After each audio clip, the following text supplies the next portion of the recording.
अगर 2 जूते पड़े नहीं, ये राम राम करना शुरू कर देंगे। और सबसे मजे की बात है कि ये इनको खाने की रोटी मिले या ना मिले, लेकिन कम से कम हर 9 महीने बाद इनकी औरतें बच्चा पैदा करती हैं।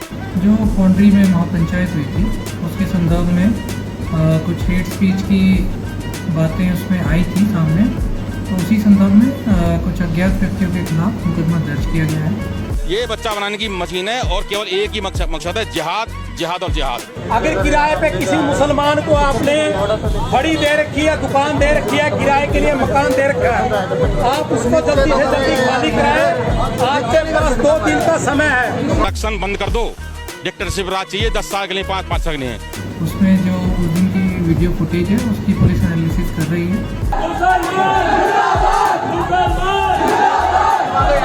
और उसमें कानूनी रूप से जो भी संबंधित के खिलाफ कार्रवाई की जाएगी। मेरे मुंह से जो शब्द निकले, अगर उनसे किसी की भावनाओं को ठेस पहुंची हो तो मैं उन पर अफसोस जाहिर करता हूं और अपने शब्दों को समाप्त करता हूं।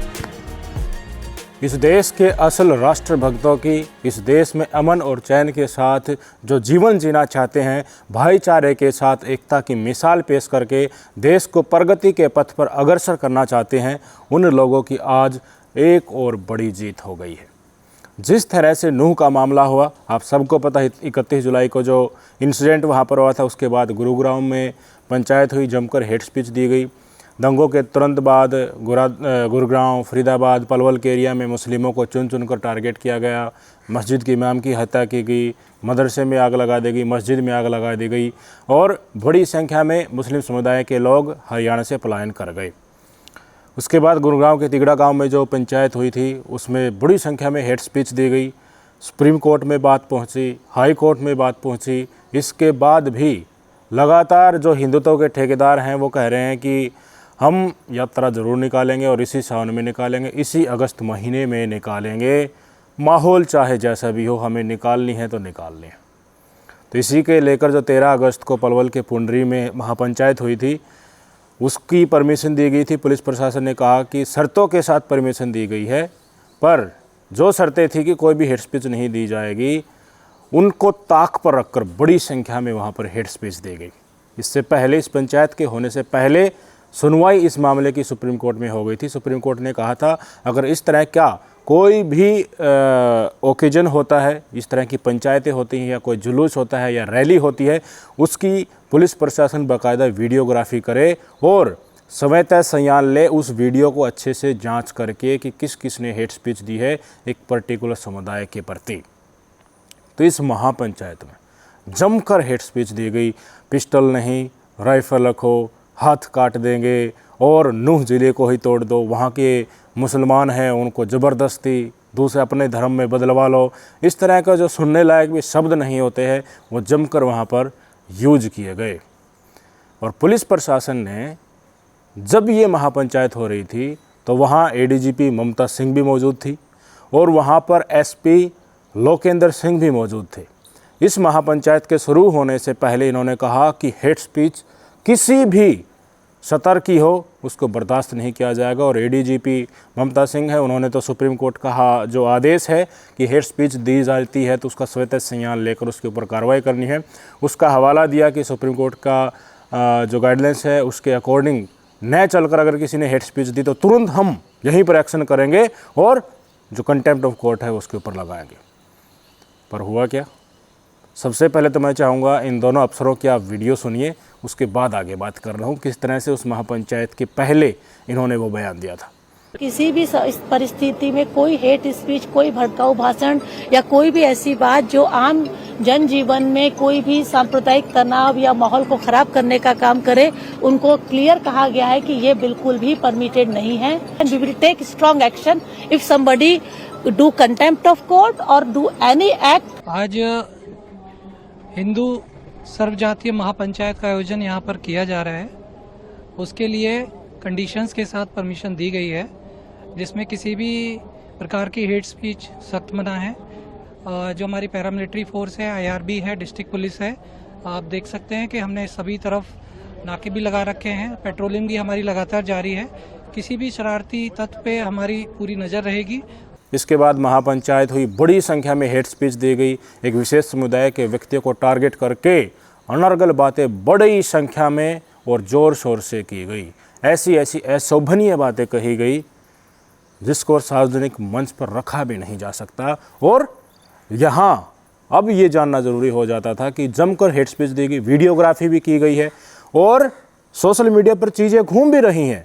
तो ये एसपी साहब, लोकेंद्र साहब, जो पंचायत शुरू होने से पहले दावा कर रहे थे और एडीजीपी ममता सिंह दावा कर रही थी कि मैं तुरंत कंटेम्प्ट ऑफ कोर्ट लगा दूंगी, तो ये कहाँ चले गए पंचायत होने के बाद? इन्होंने वीडियोग्राफी की थी, वो कहाँ चले गए? सोशल मीडिया पर स्वतंत्र पत्रकारों ने जमकर इस तरह की आवाज़ों को उठाया और कानूनी तरीका जो होता है उसका कहीं ना कहीं इस्तेमाल किया गया, कोर्ट को अप्रोच करने की कोशिश की गई। तो अब ये पुलिस प्रशासन जाग गया है। पुलिस प्रशासन किस तरह जागा है ये भी बताऊंगा। उससे पहले ये महापंचायत होने के बाद पुलिस के अफसर ने जो बयान दिया था, जो शर्मनाक बयान की, देखिए सब कुछ बहुत अच्छे से हो गया, लोकतांत्रिक तरीके से हो गया, शांति के साथ हो गया, कोई हेट स्पीच नहीं हुई है। ये बयान सुन लीजिए। ये बयान इस महापंचायत होने के तुरंत बाद उसी शतल का है। नहीं, हमने हर तरह से प्लान करके रखा हुआ था, पुलिस की तरफ से और सिविल एडमिनिस्ट्रेशन से, और दूसरी एजेंसीज भी पूरा यहाँ पे अलर्ट थे। लेकिन यहाँ सब कुछ शांतिपूर्वक निकला, जैसे आप लोगों ने भी देखा है। कुछ उन्होंने डिसीजंस अपने एक डेमोक्रेटिक वे में लिए हैं और कुछ भी ऐसा अशांति वाला माहौल नहीं बना, तो दैट्स ऑल राइट। लेकिन जितना मैंने देखा पूरा असेंबली में, जितना मैंने सुना, बीच बीच में मैं इधर उधर और भी मूवमेंट कर रहा था, तो कुल मिला के दिस वाज वेरी पीसफुल और कोई ऐसा एक्सट्रीम कोई स्पीच किसी का नहीं नोटिस में आया अभी तक। सुन लिया आपने, ये था पुलिस का रवैया। इसके बाद बड़ी संख्या में चीज़ें फैली सोशल मीडिया पर, कई स्वतंत्र पत्रकारों ने कवर किया और कई जो समाज सेवी होते हैं उन्होंने पुलिस को खुद संपर्क किया कि देखिए कानून तो ये कहता है कि हेट स्पीच पर आपको स्वतः संज्ञान लेना है, पर इतने दिन हो गए, आपको तो गाइडलाइंस भी थी सुप्रीम कोर्ट की पुलिस को तो कि वीडियो रिकॉर्डिंग करानी है और उस पर ऊपर एक्शन लेना है। तो कहीं ना कहीं जब लगा कि ये मामला पुलिस प्रशासन इसके ऊपर संज्ञान नहीं लेगा तो ये सीधे कोर्ट में जाने वाला है, तब पुलिस प्रशासन जाग गया है। इन्हीं एसपी लोकेंद्र साहब को सुन लीजिए। हिंदू पंचायत को लेकर जो पौंड्री में महापंचायत हुई थी उसके संदर्भ में कुछ हेट स्पीच की बातें उसमें आई थी सामने, तो उसी संदर्भ में कुछ अज्ञात व्यक्तियों के खिलाफ मुकदमा दर्ज किया गया है। उसमें जो उस दिन की वीडियो फुटेज है उसकी पुलिस एनालिसिस कर रही है और उसमें कानूनी रूप से जो भी संबंधित के खिलाफ कार्रवाई की जाएगी। सर को पहचान अभी तक हुई है किसी की? अभी उसमें वीडियो फुटेज एनालाइज कर रहे हैं और उसमें आगामी कार्रवाई पहचान करके की जाएगी। सुन लिया, कई अज्ञात लोगों के खिलाफ मुकदमा दर्ज कर लिया गया है। हर पुलिस ने बाकायदा वीडियोग्राफी भी की थी। वहाँ के जो थाना है आसपास के, जिस इंसिडेंट ये हुई थी, जहाँ पर ये महापंचायत हो रही थी, उसके अंतर्गत जो थाना आता है उन्होंने वीडियोग्राफी की थी। सवाल यहीं पैदा होता है, वीडियोग्राफी जो सिर्फ बोल रहा था सिर्फ उसकी की है क्या? वीडियोग्राफी में चीज़ें की गई है? ये सिर्फ एक ही कैमरा वहाँ पर लगा था। आसपास जितने भी पत्रकार थे जो इनसे बात कर रहे थे तथाकथित ठेकेदारों से, उस समय पर इन्होंने क्या क्या बोला, क्या उसका संज्ञान ये नहीं लेंगे? सोशल मीडिया पर जो चीज़ें घूम रही हैं, जिस तरह से हेट स्पीच दी गई है बड़ी बुरी तरीके से, क्या उसके ऊपर यही पुलिस प्रशासन को एक्शन लेगा? खैर, जो इन्होंने वीडियोग्राफी की है उसी के आधार पर इन्होंने कई अज्ञात लोगों को के खिलाफ मुकदमा दर्ज किया है और उनका अब सुप्रीम कोर्ट की गाइडलाइंस के हिसाब से उनके ऊपर एक्शन होने वाला है। और ये कितने बड़े ठेकेदार हैं धर्म के, वो इसी से अब पता चल जाएगा और पता इनकी वाणी से पता चल जाएगा। अगर जो इन्होंने वो बातें की अगर उस पर ये अडिग रहते हैं तो ये वास्तव में हिंदू धर्म के अच्छे ठेकेदार हैं। इनको हिंदू धर्म के लिए आगे जाना चाहिए और भी अग्रसर होना चाहिए। पर अगर ये माफी वीर निकले तो ये सरकारी हिंदू हैं, तो देख लिया जाए कितने बड़े ठेकेदार हैं ये। सबसे पहले इसी महापंचायत में एक स्पीच जो दी गई थी एक ठेकेदार के द्वारा, वो सुन लीजिए और आज उनका क्या हाल है वो भी बताऊंगा, सुन लीजिए। ये जो मुसलमान है ये कोई प्योर मुसलमान नहीं है, ये नए मुल्ला हैं। और एक कहावत है कि नए मुल्ला अल्लाह अल्लाह पुकार है। अगर दो जूते पड़े नहीं, ये राम राम करना शुरू कर देंगे। 90% आदमी ऐसे मिलेंगे जिनके बाप दादा का नाम राम सिंह, सुमेर सिंह, जय सिंह, ये कन्वर्टेड हैं। जब देश का बंटवारा हुआ तो मजहब के आधार पर हुआ था। 27% हिंदू मुसलमान था 1947 में देश में। 27% मुसलमान होने के बाद 27% जमीन हमने उनको दे दी, लेकिन गए 21%। अब हमारे जो नेता थे 6% या तो भेजते या 6% जमीन वापस लेते। और सबसे मजे की बात है कि ये इनको खाने की रोटी मिले या ना मिले, लेकिन कम से कम हर 9 महीने बाद इनकी औरतें बच्चा पैदा करती हैं, चाहे वो 30 साल की, चाहे 40 साल की, चाहे 50 साल की। आप ये बच्चा बनाने की मशीन है और केवल एक ही मकसद है, जिहाद, जिहाद और जिहाद। इनसे उपाय ये है कि इलेक्शन कुछ टाइम के लिए इलेक्शन बंद कर दो। डिक्टेटरशिप राज चाहिए 10 साल के लिए, 5 साल के लिए। सुन लिया आपने, देश आज़ाद हुआ था तो 27% ज़मीन पाकिस्तान को दे दी थी, तो 27% मुसलमानों को वहाँ जाना चाहिए था, पर 21% ही गए। तो यहाँ के नेताओं को चाहिए था कि 6% यहाँ मुसलमान बच गए हैं, उनको भी वहाँ पर भेजें या उनसे 6% ज़मीन वापस ले ली जाए। और इसमें कहा कि ये नए नए मुल्ले हैं जो नूह और मेवात के एरिया हैं, नए नए मुल्ला अल्लाह अल्लाह पुकारे, इस तरह से उनको संबोधित किया और इनको वापस लाने की ज़रूरत है, वापस इनको हिंदू धर्म में लाने की ज़रूरत है। इसके अलावा इन्होंने कहा कि जो बाहर से बांग्लादेश से जो मुसलमान आ रहे हैं ना, उनको चाहे खाने के लिए रोटी भी ना मिले, पर 9वें महीने में इनको बच्चा ज़रूर पैदा करना है। कई बच्चे एक परिवार में मिल जाएंगे। ये बच्चे पैदा करने की फैक्ट्रियां हैं, ये मुस्लिम समुदाय को लेकर इस व्यक्ति ने कहा है। इसके अलावा कहा कि वोट सिस्टम कुछ दिन के लिए बंद कर देना चाहिए, सिर्फ तानाशाही 10 साल के लिए इस देश में लगा देनी चाहिए और इनका इलाज करना चाहिए। यही एकमात्र सोल्यूशन इन्होंने सुझाया था। बड़ी बड़ी बातें हैं भाई।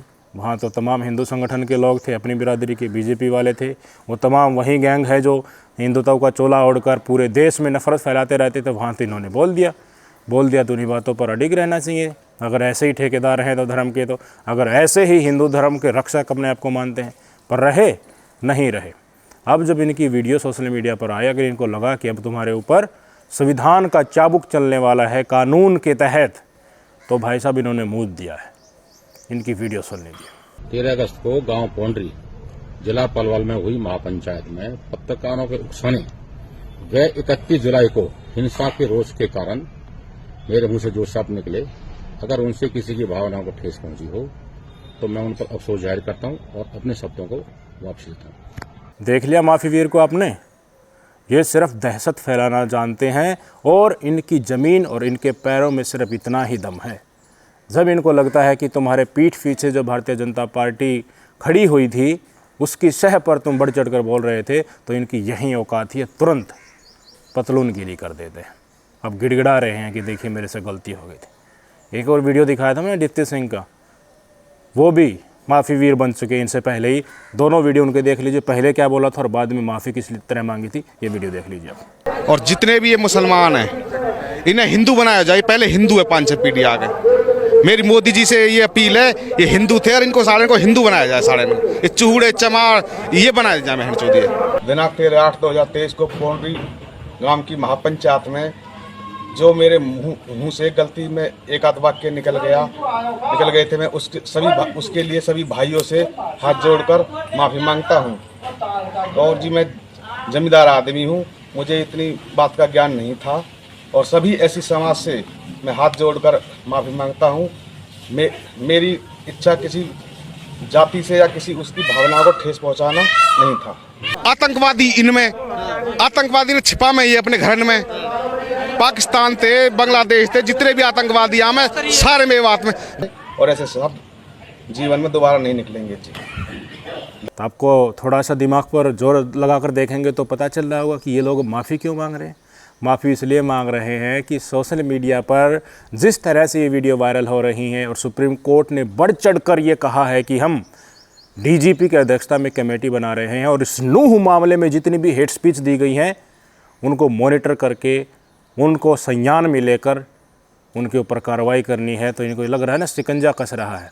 देश की जनता ही अब कानून के पास जाकर कानून को मजबूर करने लगी है कि आप स्वतः संज्ञान लीजिए, हेट स्पीच पर एक्शन लीजिए, नहीं तो और रास्ता सीधे जाने का हमारे पास भी है। तो यही पुलिस प्रशासन मजबूर होकर अब सारी वीडियो जितने भी हैं उनकी छानबीन कर रहा है और अज्ञात लोगों के खिलाफ मुकदमा भी दर्ज कर लिया है। अब इन माफ़ी वीरों की असल औकात क्या है, ये धर्म के कितने बड़े ठेकेदार हैं और कितने बड़े ये हिंदू हैं, ये बिल्कुल साफ निकल कर सामने आ गया। ये फर्जी हैं, फर्जी काम करते हैं, इनका फर्जी साथ होता है, इनका फर्जी काम होता है और जब इनके ऊपर आती है तो इनका जो साथ ये दिया था, जो इन्होंने वचन जो बोले थे, वो भी फर्जी हो जाते हैं, पूरे फर्जीवाड़े से भरे हुए होते हैं। नैतिकता इनके मन में शून्य है। तो इनकी मानकर हमारे नौजवान जो एक तरह से आग बबूला हो जाते हैं और जोश अपने अंदर जो है उसको मुसलमानों के खिलाफ नफ़रत में झोंक देते हैं, तो क्या उनको सोचने की ज़रूरत नहीं है? ऐसे ठेकेदार जिनकी खुद की ज़मीन नहीं है, जिनके अपने पैर नहीं है, कही हुई बात से जो पलट जाते हैं, तो क्या कल को जब आप फंसेंगे तो आपके साथ ये खड़े होंगे? इन फर्जी लोगों को अच्छे तरीके से पहचान लीजिए। ये फर्जी लोग विशेषकर वहीं पाए जाते हैं जो हिंदुत्व की अपने आप को बहुत बड़े ठेकेदार मानते हैं और हिंदुओं का रक्षक मानते हैं, और हिंदुओं की संस्थाएं जिन्होंने बना रखी हैं, जो घूमते रहते हैं लाल गमछा वाले, भारत माता की जय के साथ साथ सांप्रदायिकता फैलाते रहते हैं। इनको पहचानिए, सबसे बड़े फर्जीवाड़ा यही लोग करते हैं। इनकी बातों में कभी नहीं आना है। और जिस तरह से पुलिस प्रशासन का कसंजा धीरे धीरे कसता हुआ नज़र आ रहा है, वो मजबूरी क्या है आप सबको पता है, क्योंकि बड़ी संख्या में, एक बहुत बड़ा संख्या में हरियाणा का जनसंख्या का तबका हमारे मुस्लिम भाइयों के साथ अगर खड़ा हो गया तो हिम्मत बन रही है लोगों की। हिम्मत इसलिए बन रही है कि अगर अकेले कोई पड़ जाते हैं, अगर यहाँ इस स्टेज पर मुस्लिम समुदाय अकेला पड़ जाता तो वो क्या पुलिस के पास जाकर ये कह सकता था कि देखिए 13 अगस्त की जो पलवल में महापंचायत हुई थी उसमें हेट स्पीच दी गई, आप एक्शन करिए। उसी मुस्लिम समुदाय के बच्चे को, उसी मुस्लिम समुदाय के उस आदमी को पकड़कर जेल में ठूस दिया था। पर अब कहीं ना कहीं एक बड़ा समुदाय आ रहा है, तो जो सेकुलर आदमी है, इस देश के असल देशभक्त और राष्ट्रवादी हैं, वो खुद पुलिस प्रशासन को आगाह कर रहे हैं कि देखिए इस लेवल तक वहाँ पर हेट स्पीच दी गई थी, जिससे 28 तारीख को जो ब्रजमंडल यात्रा निकालने का जो ऐलान किया जा रहा है उसमें फिर से माहौल बिगड़ सकता है। भाईचारे की तो बात इस महापंचायत में की ही नहीं गई। ऐसे ऐसे निर्णय इसमें लिए गए थे कि देखिए नूह जिला को तोड़ देना चाहिए, और जो ठेकेदार थे वो पता नहीं अनर्गल बातें किस तरह से कहते हुए नज़र आ रहे थे। एक इनको निचली जाति के हिंदू बना दो, इनको कन्वर्ट करके, ये सब हमारे ही थे पहले, कन्वर्ट हुए हैं। तो मान लीजिए वहाँ के मुसलमान कन्वर्ट है, एक बात हमने ये मान भी लेते हैं, तो क्या अब वो मुसलमान है तो वो स्वीकार कर रहे हैं? क्या वो दुखी हैं वहाँ पर अपने धर्म में? आपसे सिफारिश लगाई है क्या किसी ने कि आप उनको वापस से हिंदू धर्म में ले आइए, उसके बाद ही वो खुश होंगे? ऐसे थोड़ी ना चलता है। संवेदनशीलता होनी चाहिए, सामंजस्य होना चाहिए, कुछ ना कुछ आपके अंदर सहनशीलता दूसरे धर्मों के प्रति भी तो होने चाहिए ना। अगर वो अपने धर्म में खुश हैं, आप अपने धर्म में खुश रहिए। किस लिए बिना मतलब की टांग अड़ा रहे हैं? अगर आपको इस देश की इतनी ही चिंता है, हिंदू राष्ट्र बनाना है, तो भाई साहब इस देश को गरीबी मुक्त राष्ट्र क्यों नहीं बनाते? पहले बेरोजगारी मुक्त राष्ट्र क्यों नहीं बनाते? महंगाई मुक्त राष्ट्र क्यों नहीं बनाते? नफरत मुक्त राष्ट्र क्यों नहीं बनाते? जो खुशहाल होगा, एक आप बताते हैं कि देखिए हमारा धर्म तो जीवन जीने की पद्धति है, बिल्कुल ठीक है, बिल्कुल जायज़ बात है। इस लायक आप बताइए ना, अपने मजहब को, अपने धर्म को आप इस लायक बनाइए कि उसकी अच्छाई सार्वजनिक तौर पर अनेकों करोड़ों करोड़ों लोगों को दिखे कि देखिए इस धर्म में ये चीज़ बहुत अच्छी है, तो उसमें ऑटोमेटिक लोग अट्रैक्ट हो जाएंगे। अगर आप दंगा फसाद करके, नफ़रत फैलाकर किसी को ये कहते हैं कि इसको हम इस धर्म में कन्वर्ट कर देंगे ज़बरदस्ती, कभी कामयाब नहीं हो सकते आप। लोग अपनी जान दे देंगे पर मजहब नहीं छोड़ेंगे अगर आप ज़बरदस्ती करेंगे तो। ये लास्ट का और पहले का और सार्वजनिक सत्य है। इन नफरती चिंटुओं से हमें ज्ञान नहीं लेना चाहिए। इनकी असल औकात क्या है? ये माफ़ीवीर है, हमेशा से माफ़ीवीर हुए हैं। हमारे देश के कितने बड़े स्वतंत्रता सेनानियों ने अपनी शहादत देकर हमें आज़ादी दिलाई है। ये बरकरार रखनी हमारा मुख्य कर्तव्य है। इस देश से नफ़रत को मिटाना, भाईचारा बनाए रखना भी हमारा कर्तव्य है। एक बड़ा, मैं कहूँगा, इन नफरती चिंटुओं को सेटबैक तब लगा था जब बिट्टू बजरंगी अंदर गया था, मोनू मानेसर बाकी है, और अब ये पुलिस प्रशासन ने कह दिया है कि देखिए हमने मुकदमा भी दर्ज कर लिया है। तो हमारे समाज की ये बहुत बड़ी जीत है। असल देशभक्ति और असल राष्ट्रवाद और जो अमन और चैन इस देश में चाहते हैं, उनकी बड़ी जीत है। और ये नफरती चिंटू चोला उठे हुए थे और बता रहे थे उस समय पर, कले में एक तरह से दिखावे की कोशिश कर रहे थे कि हम ही हैं, हिंदू है तो सब कुछ है और हम ही हिंदू है, हम जो ज्ञान दे रहे हैं उन्हीं को तुम मानो, उसके अलावा जो भी है वो सब कुछ तुच्छ है। इनको अब रेंगते हुए आप देख सकते हैं। हम तो आशा करेंगे पुलिस प्रशासन से कि सिर्फ इस तरह की जो महापंचायत होती हैं उसमें जो व्यक्ति बोल रहा है अकेले उसकी वीडियोग्राफी नहीं, जो लोग चारों तरफ घूम घूम कर इंटरव्यू दे रहे हैं और अनर्गल बातें कर रहे हैं उनको भी रिकॉर्ड किया जाना चाहिए। मेवात की इस इंसिडेंट का जिक्र कर करके पूरे देश में इन ठेकेदारों ने नफरत फैला रखी है। गुजरात में हो रहा है, काजल हिंदुस्तानी का नाम सुना होगा, मेवात का जिक्र करके जिहादियों ने वो कर दिया, जिहादियों ने वो कर दिया। राजस्थान में बड़ी संख्या में जो लाल गमछा वाले हैं ना, ये एक तरह से तांडव काट रहे हैं। हरियाणा में तो आपने देखा ही, जिस तरह से 31 तारीख की घटना के बाद बजरंग दल वालों ने और विश्व हिंदू परिषद वालों ने बड़ी संख्या में पता नहीं कितनी ज़्यादा हेट स्पीच दी थी। उनका क्या हुआ, उनके ऊपर एक्शन हुआ है नहीं हुआ, अब तक वो भी चीज़ें सामने निकल कर नहीं आ रही है। तो उनके साथ पुलिस वाले घूम रहे थे, जहाँ पर वो रैली निकाल रहे थे ना बजरंग दल वाले और विश्व हिंदू परिषद वाले, पुलिस वाले उनके साथ साथ चल रहे हैं और वो कह रहे हैं कि राम राम चिल्लाएंगे, मुल्ले काटे जाएंगे, पाकिस्तान चले जाओ, 2 दिन का समय दे रहे हैं, चले जाओ, नहीं तो उसका जिम्मेवार खत्म हो गई। पुलिस हरियाणा की उनके साथ मौजूद थी। क्या हुआ उनका? पूरे के पूरे पुलिस प्रशासन को सजग हो जाना चाहिए। क्यों? क्योंकि बहुत बड़ा हरियाणा का जो तबका है वो अमन और चैन चाहता है। जो ठेकेदार है वो मुट्ठी भर है, मान लिया उनका साथ है उनके साथ सरकार का, पर पुलिस प्रशासन को रीढ़ दिखाते हुए ये काम करना चाहिए, उनके खिलाफ एक्शन लेना चाहिए। लंबे समय में आपकी आत्मा को भी शांति मिलेगी और भारत माता भी आपको शीश देगी कि देखिए आपने मेरे शरीर पर घाव होने से, वार होने से बचाया है, टुकड़े होने से बचाया है। कुरुक्षेत्र की रिसेंट की इंसिडेंट ही आ रही है, किस तरह की घटनाएं वहाँ पर हुई हैं, बजरंग दल वालों ने तांडव काटा है और किस तरह की भाषा का इस्तेमाल किया है वो आप सुन लीजिए। और एक तरह से एक अच्छी खबर ये मान लीजिए कि कम से कम जिन्होंने उस महापंचायत में नफ़रत परोसी थी उनकी पहले ही पतलून गीली हो गई है और उनके खिलाफ अब एक्शन भी होने वाला है, वो जेल में भी जाएंगे। एक समाज जो मुसलमानों के साथ आकर खड़ा हो गया था, उन्हीं की बदौलत है कि अब पुलिस प्रशासन को मजबूर होकर एक्शन करना पड़ रहा है। कुरुक्षेत्र की घटना सुन लीजिए, बजरंग दल वाले ये कौन कौन है पहचान लीजिए, आने वाले समय में इनका इलाज भी होने वाला है।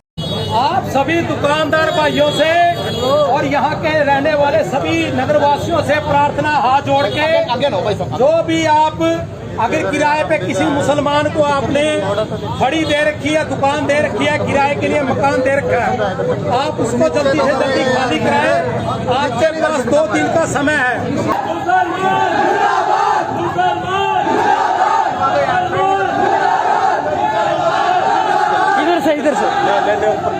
इधर से